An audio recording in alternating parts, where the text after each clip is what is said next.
पत्नी के देवलोक गमन करने के बाद एक दिन पत्नी के गहने बेचकर एक भारी, मजबूत, अभेद्य तिजोरी खरीद लाया। अपने कमरे की दीवार में फिक्स करवाने के बाद घंटों दरवाजा बंद कर आराम से सोता रहा।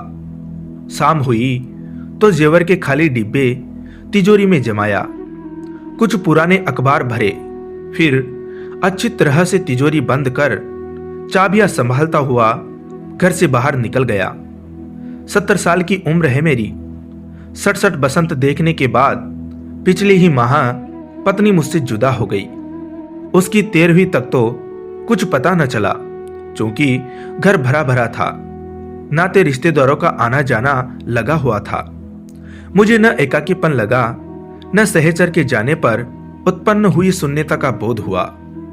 उसके कारण जिंदगी का मेला था। जाकर भी एक आखिरी बार मेला लगा गई थी वह। कहने को तो भरा पूरा परिवार है मेरा, 2 बेटे और 2 बेटियां। बेटे बेटियों का भी अपना परिवार है। बड़ा नवासा तो खुद एक बच्चे का बाप है। जीवन में आजीविका का साधन व्यापार रहा था। बहुत लाभ कमाया, बहुत नुकसान सहा। कुल मिलाकर सुख का हिंडोला भी झूला और दुख की चटनी में रोटी भी डबोकर खाई। बच्चे बड़े हो गए तो धीरे धीरे उन्हें जिम्मेदारी सौंपता गया। जितने वे दक्ष होते गए, मैं उतना ही व्यापार से मुक्त होता गया। पिछले 10 सालों से मैंने ऑफिस जाना छोड़ दिया है, पर जब कभी बच्चों को व्यावसायिक सलाह या सहायता की जरूरत होती है तो उनकी पहली पसंद मैं ही होता हूं। आखिर अनुभव बोलता है। दोनों दामाद भी वेल सेटल हैं। किसी को किसी चीज की कमी नहीं है। पत्नी के गुजरने के 15 दिन बाद से ही मुझे अनुभव होने लगा कि मेरी तरफ किसी की तवज्जो ही नहीं है। रुपये से खरीदी जाने वाली वस्तु की कमी नहीं थी, परंतु बहुओं में सेवा की भावना नहीं है। समय पर खाना नहीं, दवाई की याद कोई दिलाता नहीं। हाथ पांव टूट रहे हो तो कोई दबाता नहीं। जो काम पत्नी सहज भाव से करती थी और मैं उसका उपकार तक नहीं मानता था, उसका हर समर्पण मुझे याद आने लगा था। चूंकि याद आने लगा तो उसकी कमी भी मुझे कल्पाने रुलाने लगी। विधवा स्त्री को इन बातों का एहसास नहीं होता।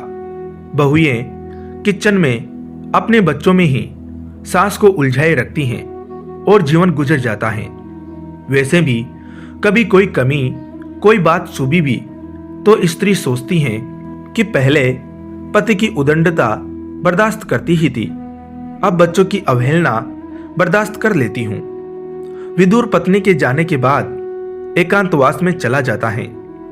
बेटे कमरे में आते भी हैं तो ड्यूटी समझकर। आखिर वे भी थके हारे होते हैं, उनकी अपनी मजबूरियां होती हैं। आज महीना भर हो गया है पत्नी से जुदाई का। ऐसी जुदाई कि वह वापस नहीं आ सकती।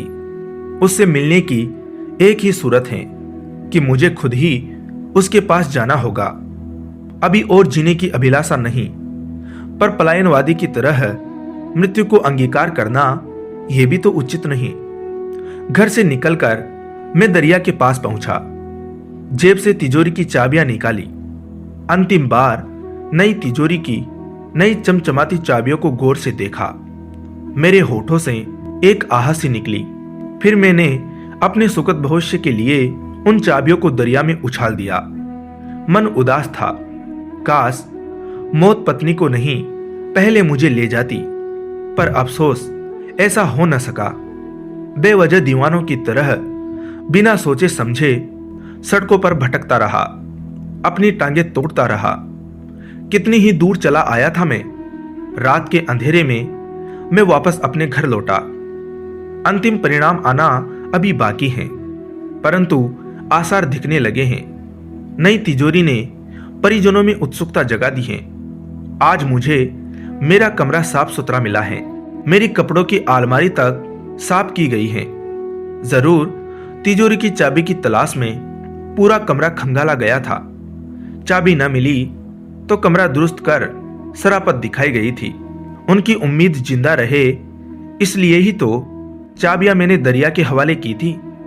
यही कहानी का विराम होता है दोस्तों। कहानी के बारे में आपकी क्या राय है, कमेंट करके जरूर बताएं। लाइक, शेयर और चैनल को जरूर सब्सक्राइब करें। धन्यवाद दोस्तों।